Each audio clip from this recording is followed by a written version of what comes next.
días, estamos con la escritora Irma del Águila y el día de hoy vamos a hablar sobre su libro El hombre que hablaba del cielo, que fue galardonado en el tercer concurso de la Cámara Peruana del Libro hace ya algunos años, fue en el 2011.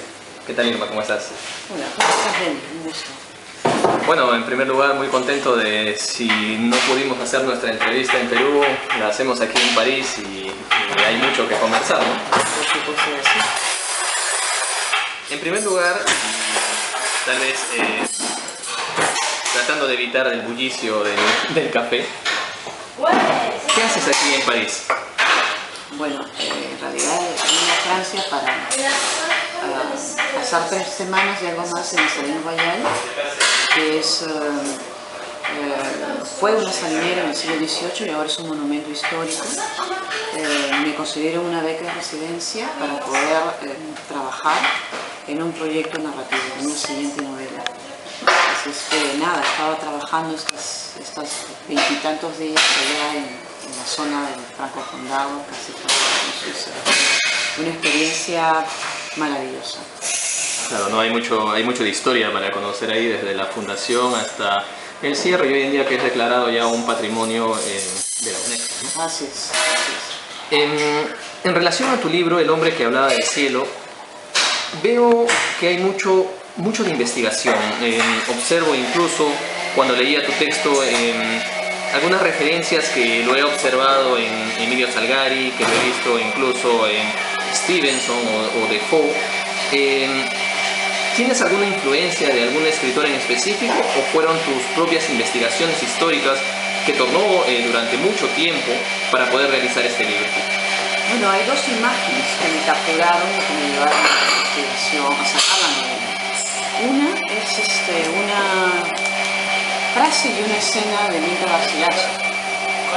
Me cuenta que cuando se estaba pidiendo la familia pequeña, a los 19 años, antes de embarcarse para España, viajar a Lima y embarcarse para España, donde va a vivir el resto de sus días en Montilla, un tío materno, lo invita a su residencia y le muestra la momia de Minka Huayna Cápac, que estaba perfectamente momificada, es decir, que se pueden ver las pestañas, las cejas, que parecía que Minka estuviera durmiendo. Y luego le muestra, ya caída la tarde, el cielo de Cusco, que probablemente verá por última vez. Y le dice, mira, ves el Amaru, pues Garcilaso no veía nada. Ves la serpiente, ves la llama, y Garcilaso no veía nada. Los incas o los quechuas hasta hace poco lo que distinguían no eran los puntos luminosos en el cielo, sino las manchas oscuras. Esas eran las estrellas para ellos, y leían la llegada de las estaciones de lluvia o de sequía conforme iban desplegándose las figuras en el cielo. Entonces el Inca mira y dice, y no lo supe ver por no saberlo imaginar. Él había perdido algo, que es un registro cultural. Entonces la mirada es cualquier cosa menos un evento espontáneo. Es un evento cultural. Desde ahí sale la idea de mirar el cielo en el siglo XVII. Entre hombres, en este caso, personajes que no tienen muy poco en común. Un calvinista, un católico, piloto, y los pueblos yauyos y yungas de la costa peruana, donde no comparten ni una visión del cielo, ni una visión de la tierra. Están unidos simplemente excluyendo al corsario holandés, están unidos por el poder de la corona española. Punto. No son una comunidad política, menos una nación. Entonces esta idea me saltó a la cabeza. La otra imagen tiene que ver con el telescopio. Encontré una cita bajando los archivos de Indias. Después tuve la ocasión de consultarlo personalmente en el archivo. donde se menciona en el asedio del puerto del Callao de 1615 por parte de estos corsarios holandeses. Es la primera mención que se hace del uso de un telescopio. Y el testigo español que cuenta el virrey le dice: y usaban unos lentes con los que veían más de 6 leguas castellanas. Es la primera mención en la historia del uso de un telescopio a bordo de un navío.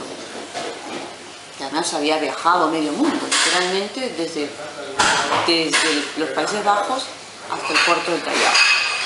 Galileo había intentado algo. Galileo era como Leonardo, que inventaba muchas cosas, e hizo una serie de dibujos y trazos, un casco que permitía fijar el telescopio, e hizo algunos ensayos en el puerto en Venecia.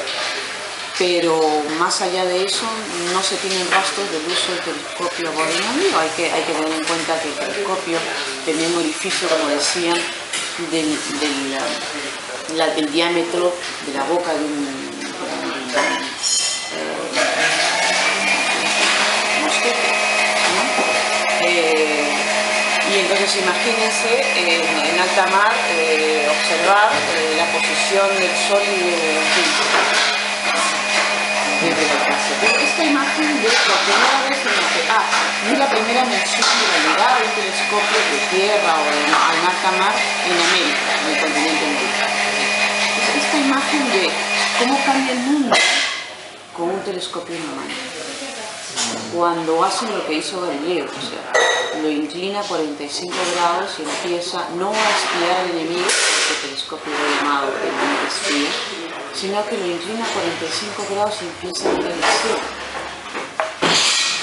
Y esa es una revolución de la que hablan gente como Hubble, que ha escrito un maravilloso ensayo sobre la historia de la mirada. Cuando yo veía y leía el texto y cuando hablabas exactamente del telescopio como lo haces ahora, recordaba a esos investigadores del cielo que primero lo hacían observando, como el caso del danés Tycho Brahe, que solamente observaba sin necesidad de telescopio, pero también nosotros encontramos que hay muchas referencias históricas, muchas referencias interesantes e importantes, pero ¿no temes de que esto pueda ser un impedimento para un lector común que muchas veces no esté empapado de estos temas? Ahora, yo creo que la discusión sobre el cielo y sobre la representación de nuestra tierra es algo que nos involucra hasta el día de hoy. Podemos desarrollar el tema más adelante, pero hay paisajes en los que por lo menos un limeño, sé que lo van a escuchar en Radio Villa, puede todavía puede reconocerse en ese paisaje, o puede reconocerse en ausencia de ese paisaje. Me explico.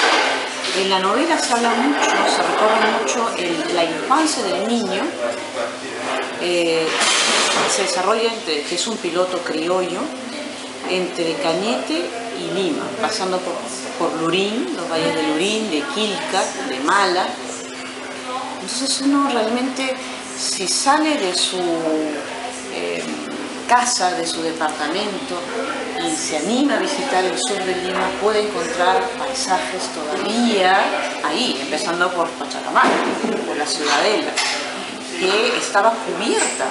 O sea, lo que vemos nosotros ahora en Pachacamac es probablemente más de lo que veían los peruleros, los peruanos de principios del siglo XVII, porque había sido cubierto por los vientos y por el abandono, y porque era un lugar que no se podía visitar porque los estafadores de idolatría lo tenían prohibido. Entonces, y vemos un paisaje entrañable en el sur de Lima. Vemos, por ejemplo, las lagunillas que había en esa época, porque no era un lugar tan seco como lo es ahora, donde la gente iba a pescar lisas, en el Tambo de Asia y también en Lurín. Y también es una es una interpelación al presente, cómo hemos permitido, hemos cortado los árboles que había entonces y lo hemos reducido a un desierto con lomas peladas. Entonces yo creo que si vemos, si pasamos un poco lo que pueden ser términos, en fin, una atmósfera 17, podemos encontrar, sin embargo, reconocernos todavía como parte de ese paisaje. La historia de Esteban Quintero, el protagonista, y es él en realidad el hombre que observaba el cielo, tú lo tomas como protagonista, a pesar entre comillas de ser una escritora, porque en este entonces era inconcebible que una mujer esté dentro de un barco y que participe de estas batallas. Sí, curiosamente sí había un personaje femenino, históricamente hablando, algunos personajes femeninos. Sí. Está la monja alférez, que participó aparentemente de la batalla, o sea, por lo menos defendiendo el Callao, tal vez en la batalla de Cañete, donde murieron 500 marinos. Y estaba también en la noche, cuando se da la noticia de que la batalla de Cañete ha sido un desastre para las tropas, para las fuerzas españolas, y que los corsarios están entrando al puerto. Santa Rosa de Lima,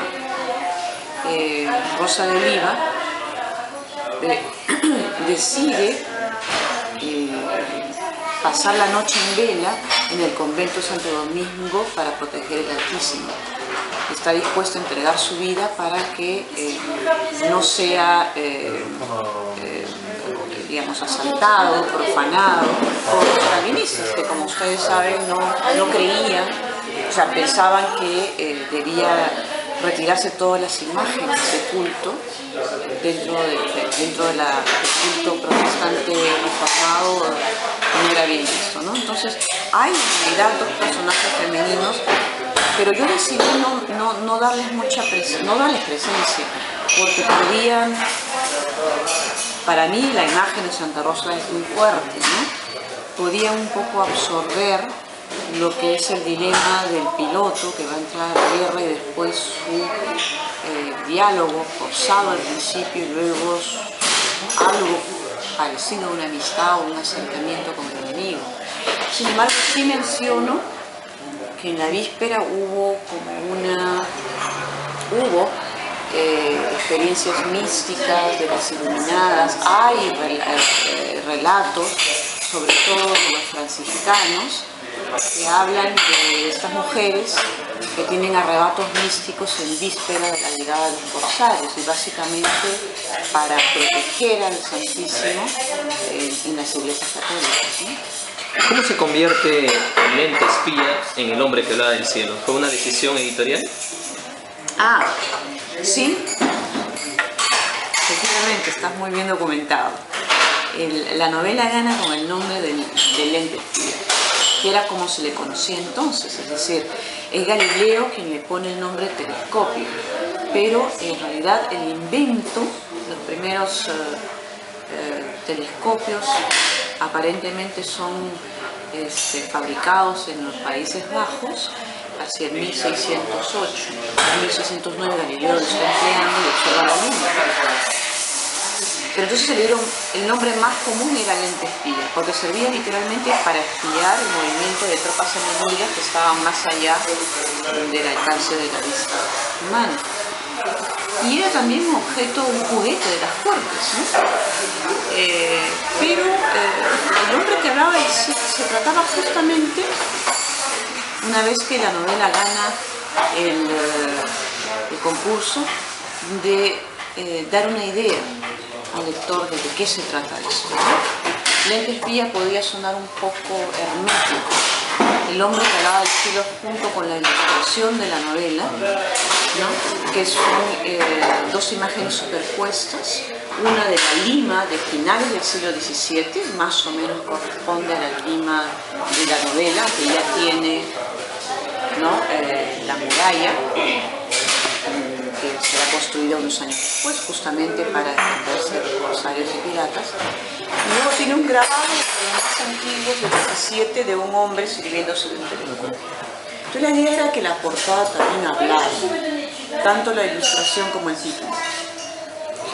Algo que también me llama la atención es, muchas veces hablamos de que un escritor deja fluir su mente y su imaginación, pero en otros casos vemos un escritor que toma el trabajo literario de una manera más complicada, entre comillas, la investigación.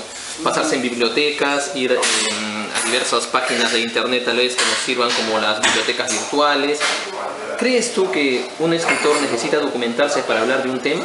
¿O crees que son estilos diferentes? No, más que estilos depende, creo yo, de la temática. Tú estás especializada sobre todo en la novela histórica. Mira, depende del tono de la novela.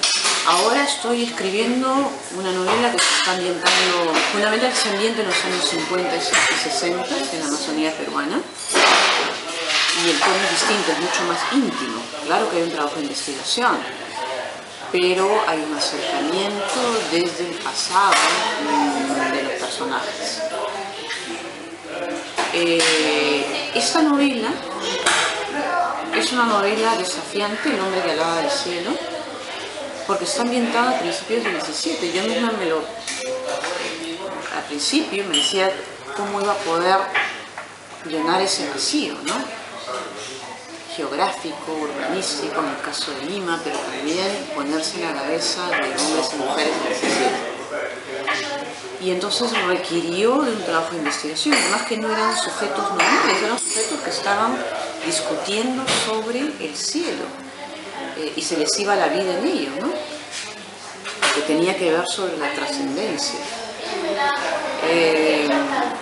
Entonces sí, pues requería de un trabajo de investigación, leerse sobre lo publicado de Galileo, el mensajero lunar, pero también la astronomía nova de Kepler, que encontré solamente en inglés y en latín, les iba poniendo los textos en paralelo. Y hasta también, obviamente, entrar a manuscritos del 17 y finales del 16. Pero no podemos olvidar también la descripción de las batallas que muchas veces enriquecen al texto, porque estas descripciones ayudan a imaginar lo que realmente sucedió, lo que realmente pasaba, incluso haciéndonos recordar otras obras de otros grandes autores que han tocado también los mismos temas, en algunos casos de la piratería.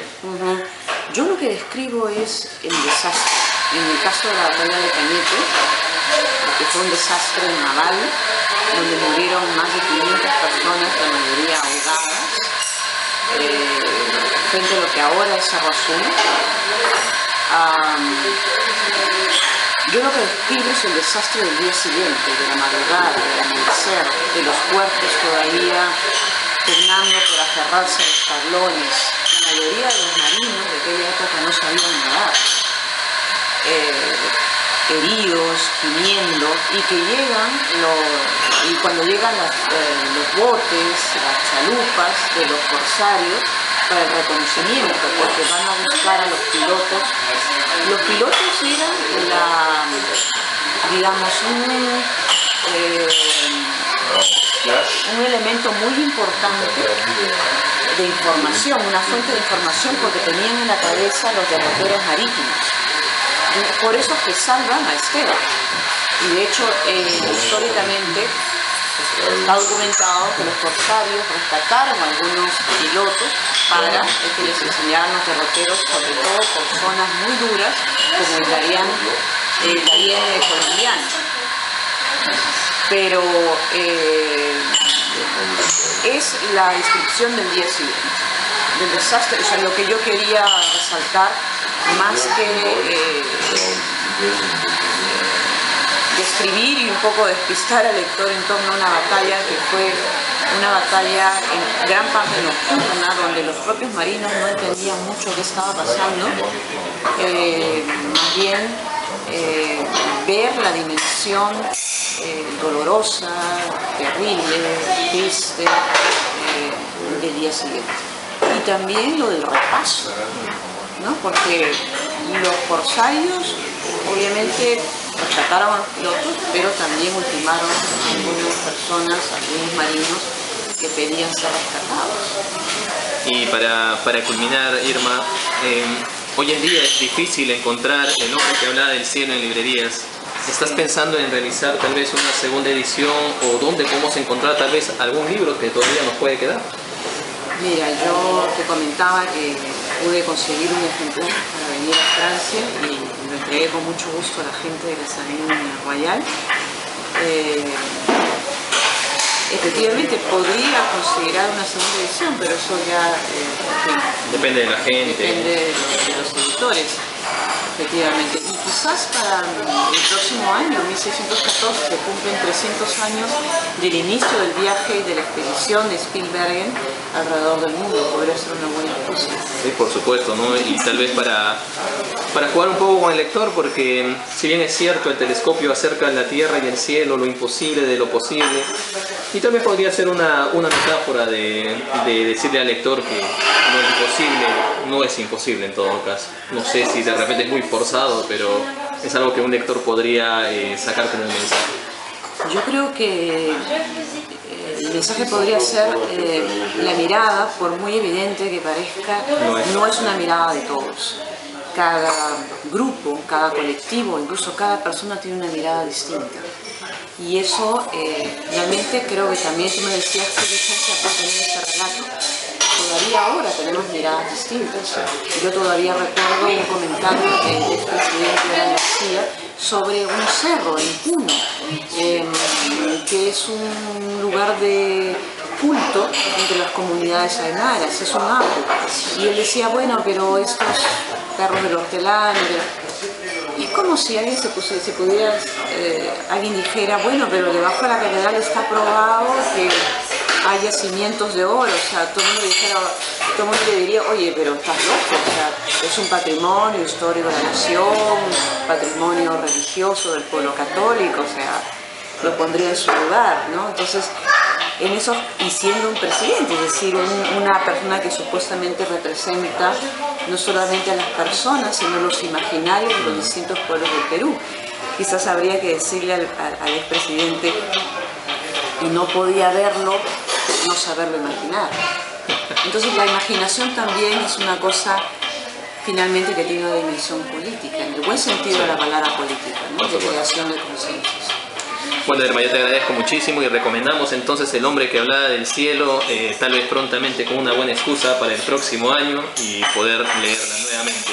Espero también que podamos observar este texto que dentro de poco va a salir sobre la Amazonía en la década del 50 y también recomendar Moby Dick, que todavía no le he dado una mirada. ¿Cuál es el título exacto? Moby Dick en Cabo Blanco. Moby Dick en Cabo Blanco. Y una mirada a Hemingway, su visita a Cabo Blanco en el 56. Siempre lo histórico metido ahí. Bueno, muchísimas gracias, Irma, y bueno, buena estancia aquí en París. Muchas gracias, Jenny. Hasta la próxima. Gracias, Irma del Aire. Muy buenos días, Irma. Hola, bien, estamos cerca del Père Lachaise, del cementerio Père Lachaise, donde hay tanta gente que ha pasado a la eternidad, han dejado sus huesos, pero han pasado a la eternidad. Yo he leído con mucho interés tu libro y lo que me llama la atención es la primera página, que tú lo comienzas a relatar aquí en el Louvre, la familia Marie de Medici, de los Valois. Y hay una cosa que me llama la atención, es el hecho de que las familias royales en esos entonces eran como considerados como semidioses. Y un objeto, el ente espía, en ese caso el ente, ya se rebajar al lado humano.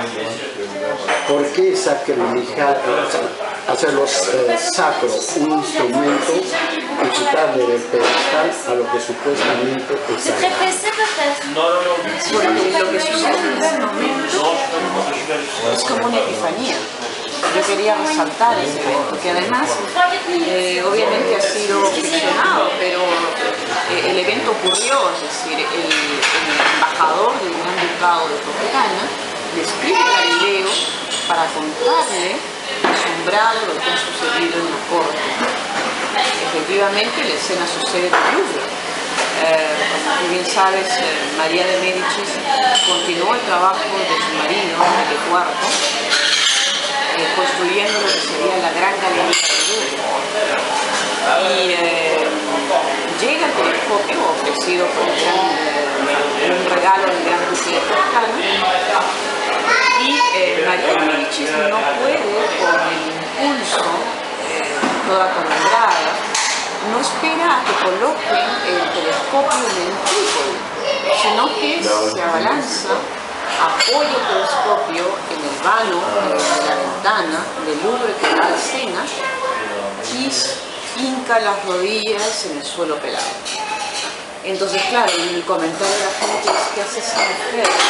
Es reina de Francia y está de duelo riguroso por la muerte de su marido, el rey. Toda Francia está atolondrada y comportándose como una campesina en el prado de los agustinos, en el texto que escribe. Y es que lo que ella quiere ver es cómo admirar aquello que está más allá del alcance del ojo, del vista humano. Por primera vez estamos inventando la mirada virtual, un instrumento que permite acercar prácticamente a la visión del mundo. Antes existían piedras para leer, pero bueno, el objeto seguía delante de nosotros. La luna ahora se encuentra a 4 diámetros de distancia. Y claro, eso alimentó más las habladurías de la gente, de la corte, que la conocían con el malvado apodo de la gorda banquera. Por otra parte, tú para poder escribir tu libro, yo lo veo como una cosa más histórica. Si de llamo está el recuento como un libro que tú lo trabajas, pero tiene una presencia histórica con relación, por ejemplo, a las informaciones que tienes sobre Europa, sobre el movimiento calvinista, todo lo que generaba el Reino de España en Holanda, todos los tribunales que creó para poderlos combatir. ¿Cómo te basas en cuáles son tus sistemas de investigación para llegar a esa época, a ese periodo, y ubicarte con relación a lo que sucedía en el Perú en este caso? Primero es una documentación, ¿no? Cuántos documentales que están disponibles, la historia de los Países Bajos, por parte de historiadores de la época hasta el 19, que escribieron sobre ese momento tan duro que fue la guerra del siglo XVI, final del XVI, principios del XVII, por la independencia de las Provincias Unidas, ¿no? Que fue durísimo, o sea, no solamente eventos tan fuertes como la masacre que dieron nombre a eso llamada la furia española, de ahí viene el término furia española, no es un término futbolístico, digamos, cuando se dice eso recuerda cosas terribles. Muy sangriento, muy sangriento. De pasar a cuchillo a la gente, a toda una revolución, el ambiente de casa de brujas que había, ¿no? Entonces puede leer testimonios de gente que había pasado a un juicio sumario, porque, y lo menciono en la novela, porque fue encontrado una señora anciana en el patio de su casa golpeando con una pantufla la estatua de la Virgen.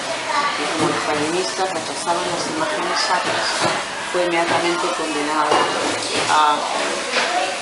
además a una muerte horrenda, ¿no? A ser asfixiada, sumergida en agua, ¿no? Entonces son eventos que finalmente marcan lo que quería era dar cuerpo a un personaje como Van Gogh, el corsario holandés, para entender también el otro lado, o sea, por qué él carga, cuando llega al Callao, odios, prejuicios contra los españoles. Porque carga una historia, una maleta. Desde su infancia que tú lo comienzas a relatar. Así es, que huye del asedio, de la guerra.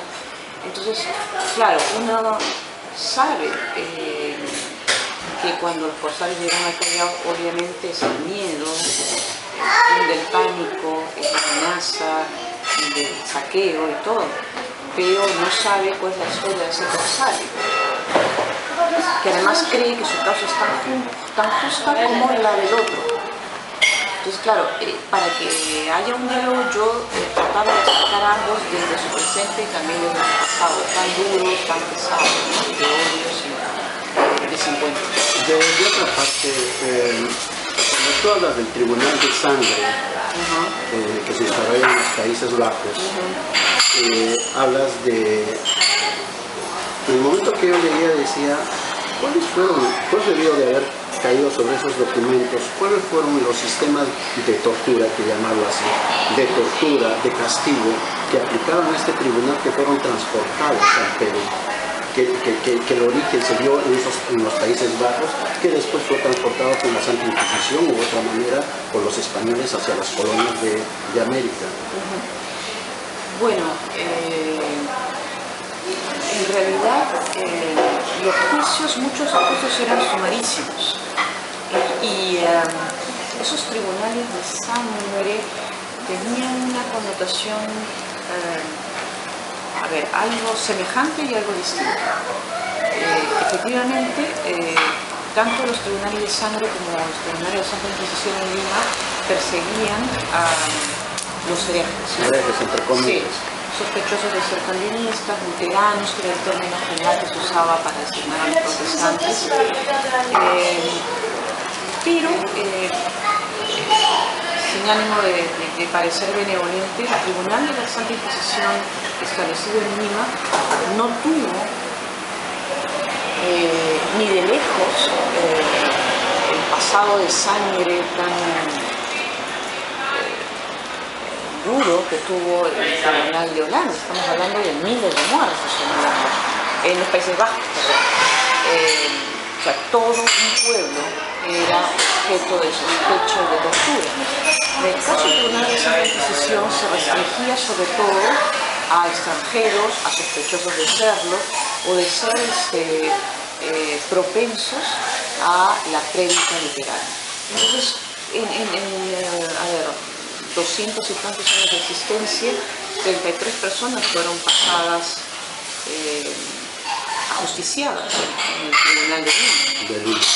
En 205 años, claro, cientos de personas que fueron víctimas inocentemente acusadas, ¿no? Fueron torturadas. Santa Rosa fue una de ellas, y las iluminadas contemporáneas de Santa Rosa también, en el 17. Era un modo de presión, de represión política y religiosa, por supuesto de sí. Yo vería la gran represión en el Perú, sobre todo del lado de los escritores y de los escribas, que se aplicaban a los indígenas, que tenía otra naturaleza distinta de la Inquisición, ¿no? Pero claro, en el Perú es distinto, ¿no? Es semejante en algunas cosas y distinto en otras, ¿no? Quiero que relates, para los que van a comprar tu obra, por supuesto, que era lo que tú llamas la gracia de la H. Claro. Estamos hablando de un régimen. Cuando yo converso con mis estudiantes de curso de Sociología de la Moda, les explico que el mundo que ellos han recibido no es semejante al mundo de hace apenas 50 años. Ya no hablemos de un mundo hace 150 años o 200 años. Y hay una cosa de base. La convicción que tenían las personas hasta la Revolución Francesa, incluso después, de que la gente era básicamente desigual, por naturaleza, por creación y parte del proyecto divino.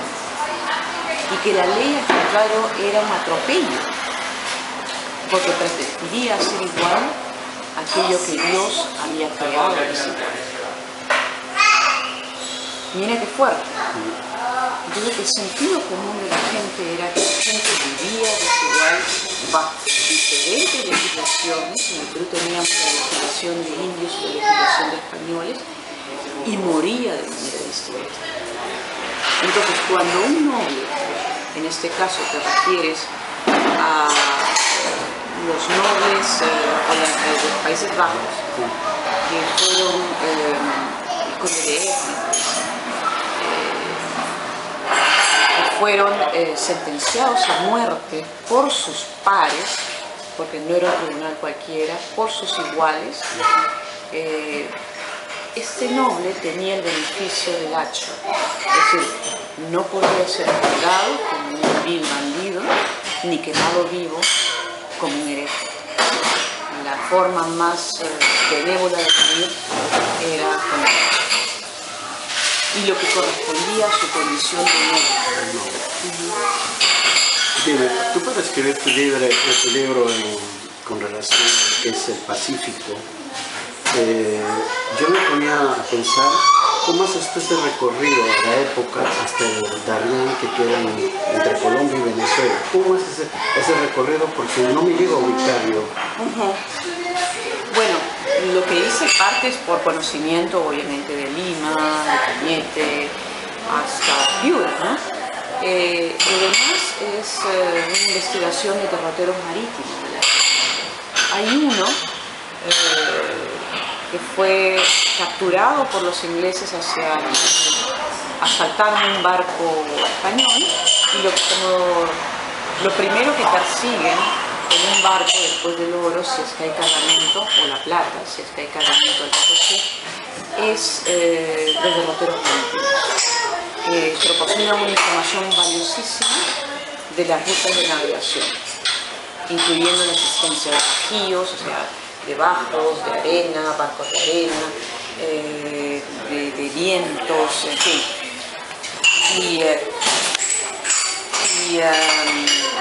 La descripción que hacen de toda esta zona del Pacífico es muy, muy minuciosa, ¿no?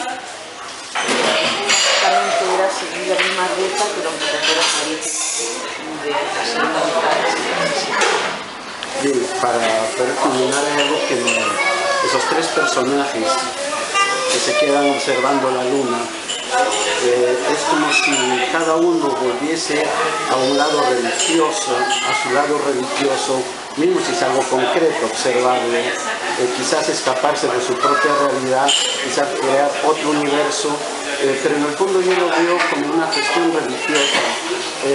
¿Tú partiste de esa premisa o cómo fue, cómo lo enfocaste de los tres lados realmente?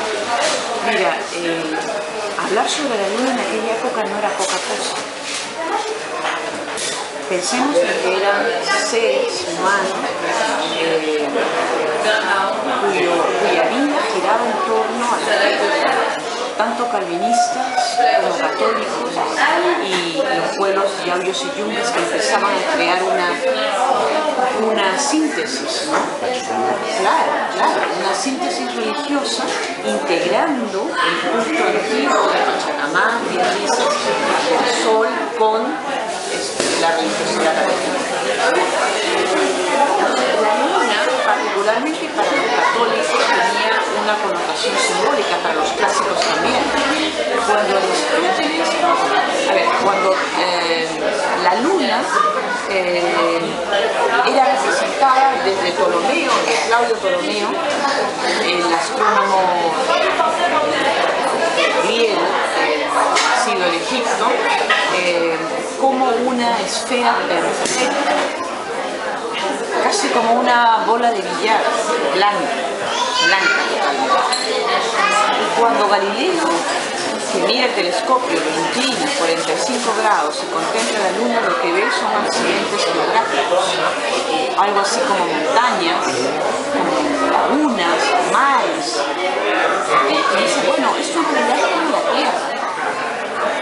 En ese momento, la luna que para los católicos es además la pureza, y por eso en algunas pinturas del siglo de oro español se coloca la luna casi como una alegoría de la Virgen María, la pureza de la Virgen.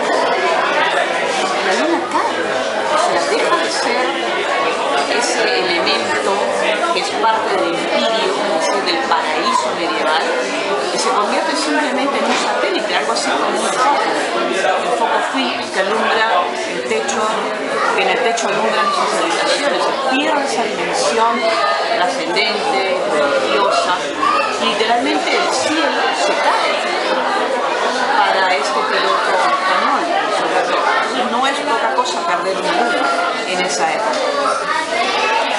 De todas maneras es muy interesante tu libro, lo leo con mucho agrado por el lado histórico, de manera como lo has tejido.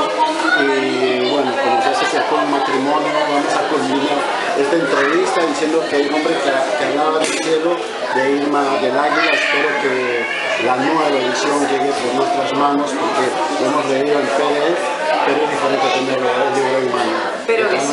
Muchas gracias. Queda pendiente, esperemos que sí, que el próximo año probablemente, no sé, ojalá. Muchas gracias. Gracias a Dios.